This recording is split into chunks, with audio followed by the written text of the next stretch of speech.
Menikahi gadis desa Tingting. Bab 163. Terlihat mata Pak Firman yang berkaca-kaca. Pak Firman berulang kali menyeka air.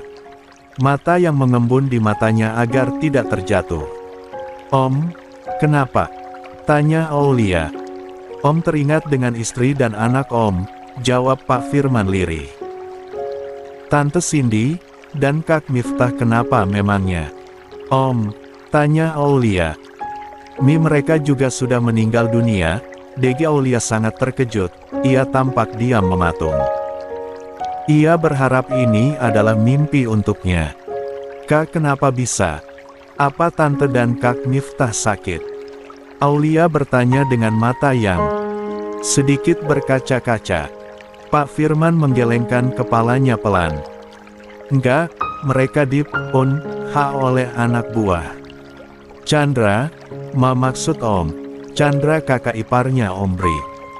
Pak Firman hanya menganggukkan kepalanya guna menanggapi ucapan Aulia. "Bukannya Chandra ada di Paris? Kenapa dia bisa ada sampai di Indonesia?" "Aku gak paham," tanya Aulia.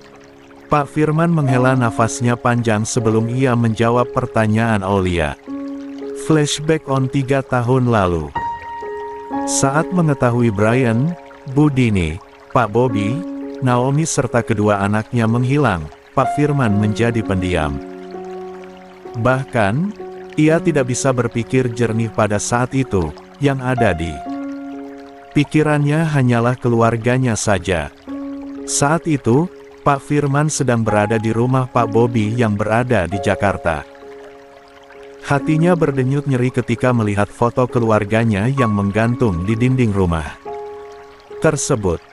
Karena tidak mau berlarut-larut dalam kesedihan, Pak Firman pun memutuskan untuk pulang kembali ke Surabaya. Sebelum pulang, Pak Firman mencoba untuk menelepon Amar. Namun, nomor handphone Amar tidak aktif, sehingga tidak dapat dihubungi. Pak Firman memutuskan untuk kembali saja dulu ke kampung halamannya. Menghubungi Amar bisa lain kali pikirnya. Setelah menempuh perjalanan selama kurang lebih 1,5 jam menggunakan pesawat dari Jakarta ke Surabaya, Pak Firman pun telah sampai di kediamannya di Surabaya. Setelah tiba di rumahnya, betapa kagetnya kala Pak Firman melihat sang istri yang sedang menangis tergugu di bawah lantai. Mama kenapa?" tanya Pak Firman. Bu Cindy yang mendengar suara suaminya, ia dengan cepat mendongakkan kepalanya. Bu Cindy langsung berdiri, dan menghamburkan diri memeluk Pak Firman. "Ada apa?" tanya Pak Firman lagi. Miftah, Pak," isak Bu Cindy dengan bahu yang bergetar hebat. "Kenapa? Kenapa dengan Miftah?" tanya Pak Amar. "Dori." Belum sempat Bu Cindy menjawab, terdengar suara bunyi P.L yang sangat nyaring. Hingga membuat Bu Cindy dan Pak Firman terlonjak kaget. "Siapa itu?" teriak Pak Firman. Muncullah 5 orang pria memakai pakaian serba hitam dari balik pintu. Pak Firman membulatkan matanya saat melihat Miftah yang sedang disandera oleh mereka. "Siapa kalian?" tanya Pak Firman. "Kami anak buahnya Tuan Chandra. Tuan Chandra mengutus kami datang ke Indonesia untuk bunuh seluruh keluarga Wiratama." Degel. Jantung Pak Firman dan Bu Cindy berpacu dengan sangat cepat. Tentu saja mereka takut jika orang-orang yang ada di hadapannya itu akan benar-benar menghilangkan nyawanya. "Apa salah keluargaku? Kenapa kalian sangat keji sekali?" sentak Pak Firman. "Baiklah, karena kamu bertanya, maka saya akan kasih tahu apa kesalahan keluarga kalian," ujar salah satu dari mereka. 6 tahun yang lalu si tua Bangka Gunajaya Wiratama telah membuat istri dari Tuan Charles dan juga ayah dari Tuan Chandra meninggal. "Ayahmu seorang pembunuh," desisnya. Pak Firman menggelengkan kepalanya. "Tidak, Tidak mungkin ayah saya melakukan hal keji itu. Saya tahu ayah saya itu seperti apa. Tapi kenyataannya seperti itu, brengsek. Papa, tolong Miftah Pak. Teriak Miftah. Saat Pak Firman hendak melangkahkan kakinya menuju sang putra, tiba-tiba salah satu di antara mereka mengarahkan set-nya ke arah kepala Miftah. Dori, anakku, terjak Bu Cindy. Bu Cindy menangis histeris saat melihat arah sang putra yang bersimbah di bawah lantai. Dasar iblis. Kalian sangat biat B. Apa kalian tidak puas? Kalian telah membuat ayah saya mening L, dan juga adik serta keponakan saya kalian sandera. Kenapa sekarang kalian harus embu, putraku juga? Murka Pak Firman. Saya sudah bilang, saya akan embu, semua anggota keluarga Wiratama. Dor. Satu peluru berhasil menembus dada Bu Cindy. Seketika Bu Cindy pun terkapar di bawah lantai. Saat anak buah Chandra hendak mengarahkan pistolnya pada Pak Firman, tiba-tiba terdengar suara sirine mobil polisi. Anak buah Chandra pun lari terbirit-birit. Namun, sayang para polisi sudah terlebih dahulu mengepung mereka. Nyonya, Tuan. Terjak salah satu pembantu yang bekerja di rumah Pak Firman. Tiwi, kamu gak kenapa-napa? Tanya Pak Firman. Tidak Tuan, saya sedari tadi bersembunyi di halaman belakang. Saya juga yang menelepon polisi. Syukurlah, terima kasih kamu sudah menyelamatkan saya. Pak Firman menatap ke bawah lantai, dilihatnya tubuh sang istri dan sang anak yang terbujur kaku dan sudah tidak bernyawa. Para polisi yang datang, mereka langsung saja memeriksa jenazah istri serta putra Pak Firman. Flashback off. Jadi begitu ceritanya, ujar Pak Firman. Aulia sudah menangis terisak, ia tidak bisa membayangkan jika itu terjadi pada kakak dan ayahnya. Jangan menangis, ujar Pak Firman. Aulia menghapus air matanya kasar, ia menatap wajah Pak Firman dengan iba. Lalu, setelah itu Om tinggal di mana? Tanya Aulia. Om tinggal di Singapura, Om depresi waktu itu, Om hampir gila.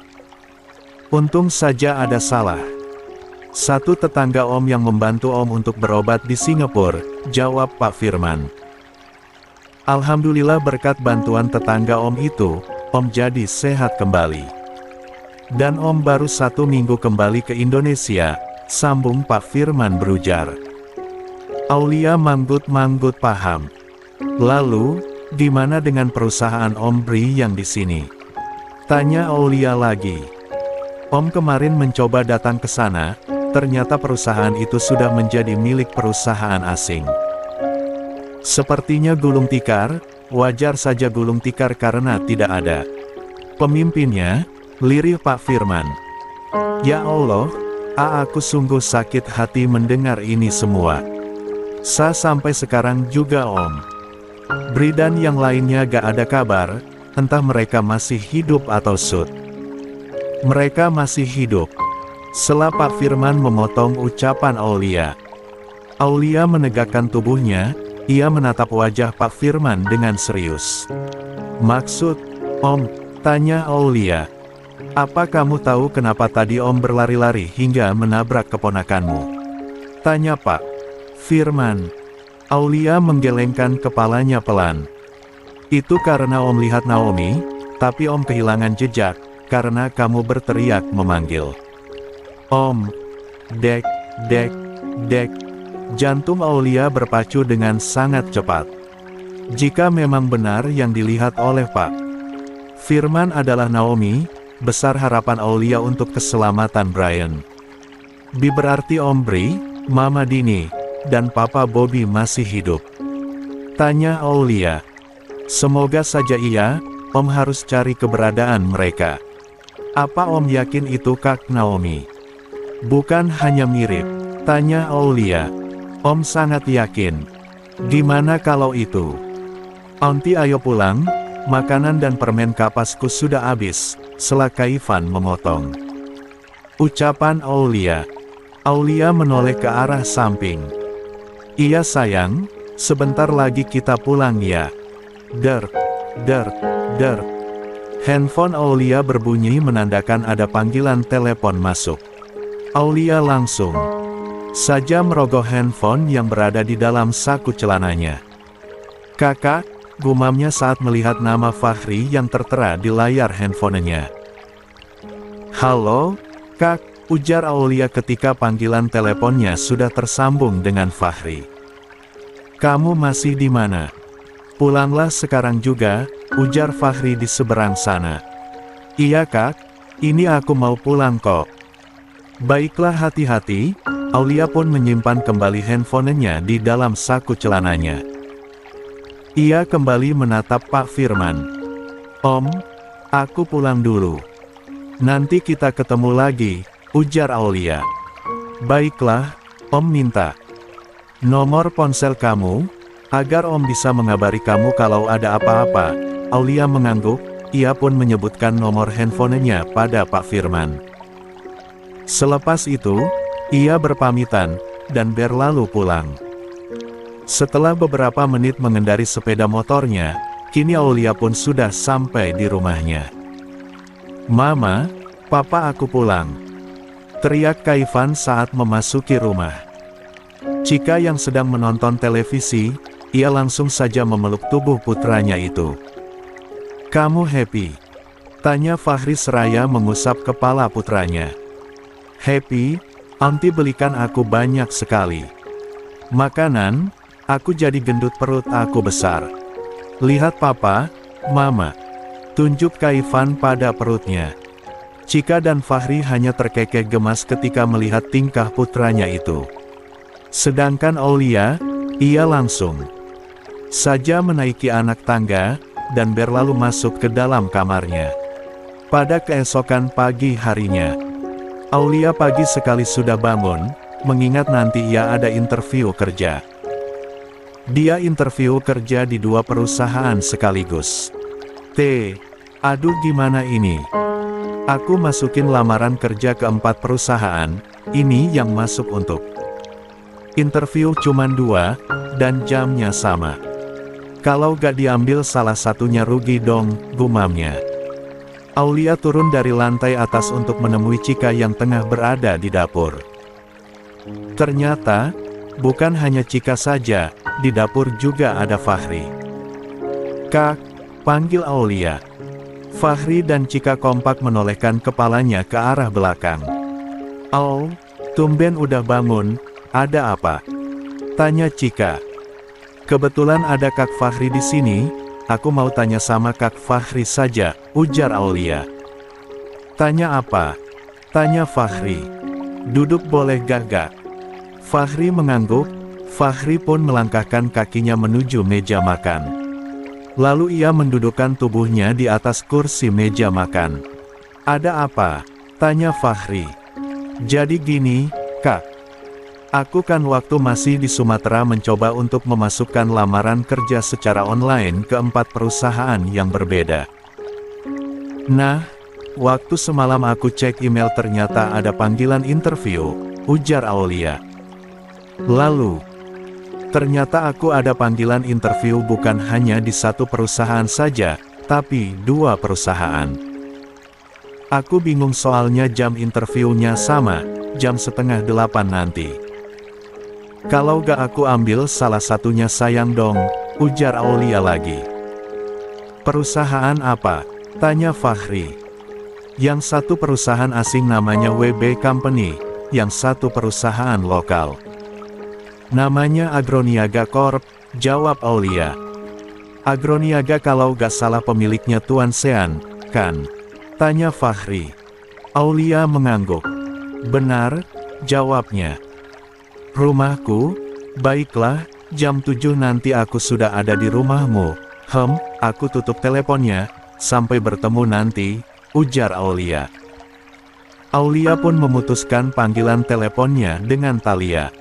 Lalu ia menyimpan kembali handphonenya, dan berlalu pergi menuju kamar mandi untuk membersihkan tubuhnya. Tidak terasa saat ini waktu sudah menunjukkan pukul 6.30 pagi hari. Aulia sudah siap dengan pakaian formalnya, ia langsung saja turun ke bawah. Dilihatnya, di meja makan, Big Titin sedang menyiapkan makanan untuk sarapan. "Bibi, tolong bekalkan aku roti, dan bawakan aku air minum pakai botol kesayanganku." "Ya," Big Titin mengangguk. "Siap, Non." Datanglah Pak Gunawan menghampiri Aulia. "Kenapa gak sarapan di sini saja?" tanya Pak Gunawan. "Aul mau jemput Lia dulu Pak, kebetulan kita ada interview di perusahaan yang sama." "Doakan Aul ya Pak, semoga interview Aul lancar," ujar Aulia.